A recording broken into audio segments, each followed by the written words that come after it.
अभी झुंझुनू में हमारी भारतीय जनता पार्टी की कार्य समिति है और आज से ही बैठकें चालू हैं, आज और कल। और अच्छा है, बहुत सारी बातें, मार्गदर्शन भी मिलेगा सभी सीनियर लीडर्स का। और जो कार्यकर्ता हैं, हर ज़िले से यहाँ कार्यकर्ता आएंगे और उनसे भी फीडबैक मिलेगा कि क्या कैसे चल रहा है और अभी हम लोग और क्या कर सकते हैं। सरकार तो मैं कहूँगी कि राजस्थान में दिखाई नहीं दे रही कहीं भी, कोई भी कानून व्यवस्था नहीं है, महिलाएं बिल्कुल भी सुरक्षित नहीं हैं। और ये कहने की बात नहीं है, ये वास्तविक सच्चाई है। कहीं भी आप देखेंगे रोज़ाना कम से कम 20 ऐसी घटनाएं सामने आती हैं हर जिले से महिला अत्याचार के ऊपर। इतनी सारी जिस तरह से इस बार राजस्थान में हुआ है ना, ऐसा किसी ने कल्पना भी नहीं की। तो ये कांग्रेस सरकार अपनी कुर्सी बचाने के लिए राजस्थान की जनता को बिल्कुल ही कुछ भी उनके लिए नहीं किया, ना ये सिक्योरिटी दे सके, ना ये विकास कर सके, कुछ भी नहीं किया। ऐसी हालत कर दी है राजस्थान की कि ऐसे प्रदेश में समझ भी नहीं आ रहा, मतलब पहले ऐसा शांतिपूर्वक प्रदेश और आज ये हालत हो गई है। तो बहुत दुख की बात है और दुर्भाग्य की बात है हम सभी के लिए, जो हमको ये दृश्य देखने को मिल रहा है। कभी सोचा नहीं था ऐसा कि राजस्थान की ये हालत होगी कांग्रेस सरकार के बीच। क्योंकि जिस तरह से ये जो सरकार है, कांग्रेस सरकार सेंटर में भी और यहाँ भी, ये अब इनको बौखला गए हैं, इनको समझ में नहीं आ रहा है फ्रस्ट्रेशन में कि हम लोग क्या करें। तो इस तरह की जो स्टेटमेंट्स भी दे रहे हैं, इस तरह की जो ये इनके मुंह से बहुत सारी ऐसी बातें निकलती हैं जो नहीं निकलनी चाहिए।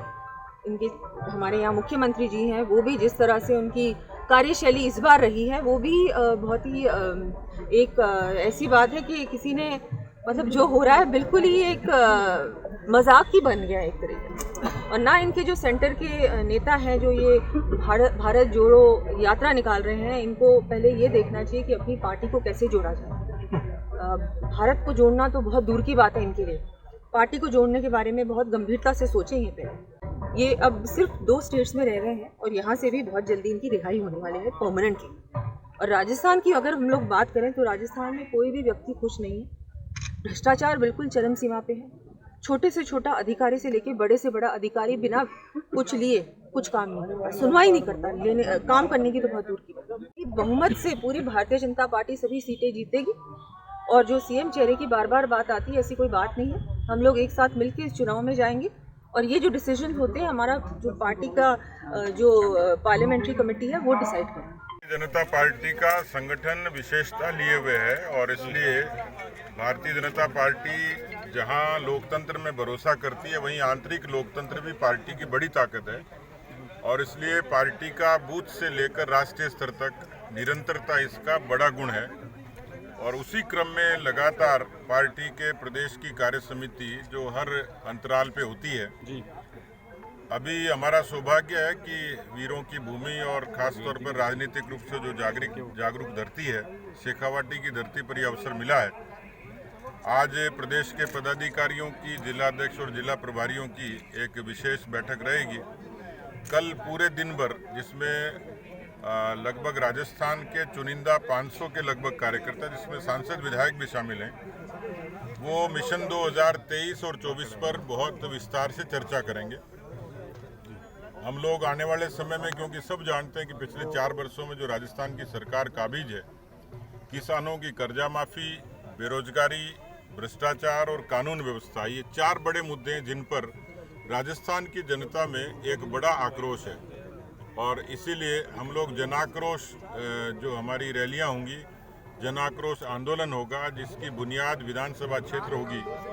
नवंबर से लेकर 17 दिसंबर तक, जब 17 दिसंबर को सरकार 4 बरस का उत्सव मनाएगी, उस दिन भारतीय जनता पार्टी पूरे राजस्थान में काला दिन मनाएगी और इन सारे मुद्दों को लेकर नीचे के धरातल के तौर पर उस जनाक्रोश आंदोलन की शुरुआत करेगी। और ये लगातार अनवरत चलेगा, उसको जिलों तक भी लेकर जाएंगे और कुल मिलाकर इन सब लोक हित के मुद्दों पर जन जागरण का काम करेंगे। का कोई सियासी मकसद तो नहीं होता, लेकिन इतना जरूर होता है कि हम जोड़ने के लिए काम करते हैं। तो भौगोलिक और सामाजिक रूप से पूरे राजस्थान के नक्शे पर पार्टी की कोई न कोई गतिविधि किसी हिस्से में चलती रहे। तो आमतौर पर यहाँ प्रदेश स्तर की गतिविधियाँ कम होती थी।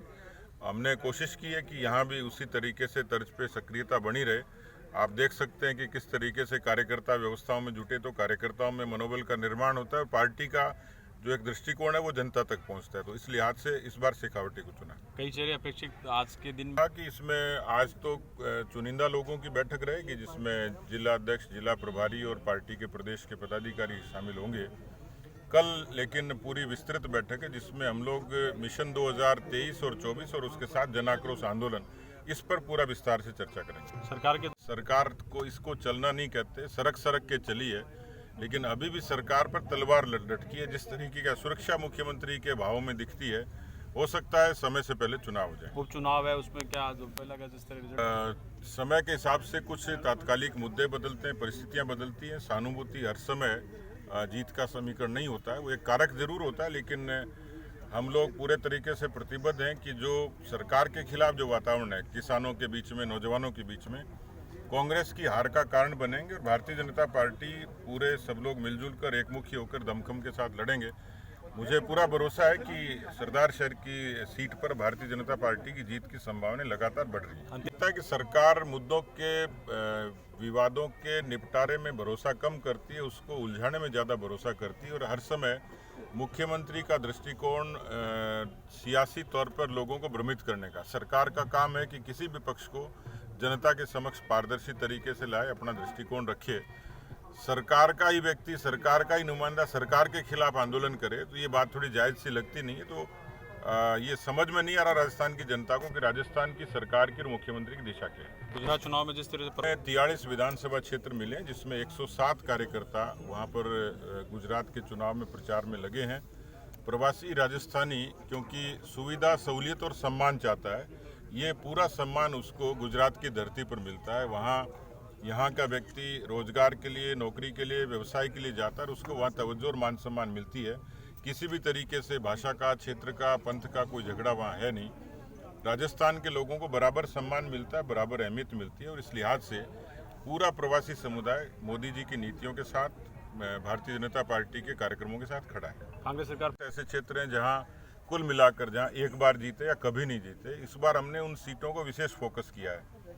नवलगढ़ भी ऐसी सीट है, लेकिन मैं भविष्य वक्ता तो नहीं हूँ, लेकिन कार्यकर्ताओं का उत्साह और जनमानस का जो जन समर्थन दिखता है, उस आधार पर मैं कह सकता हूँ कि इस बार नवलगढ़ की सीट अच्छे मार्जिन से हम लोग जीते। क्या मापदंड रहेंगे भाई साहब? जिस सीधा सीधा समीकरण है कि पार्टी, कार्यकर्ता और जनता के बीच में जो जीत का समीकरण होगा, जो पार्टी को जीत दिला सकेगा, वही यश का भागी बनेगा। तो उसमें अभी समय है, लेकिन कार्यकर्ता सब परिश्रम कर रहे हैं, लेकिन जब समय आएगा तो सब एकजुट होकर इस सीट को जीतने के लिए प्रयत्न करेंगे। बहुत बहुत धन्यवाद।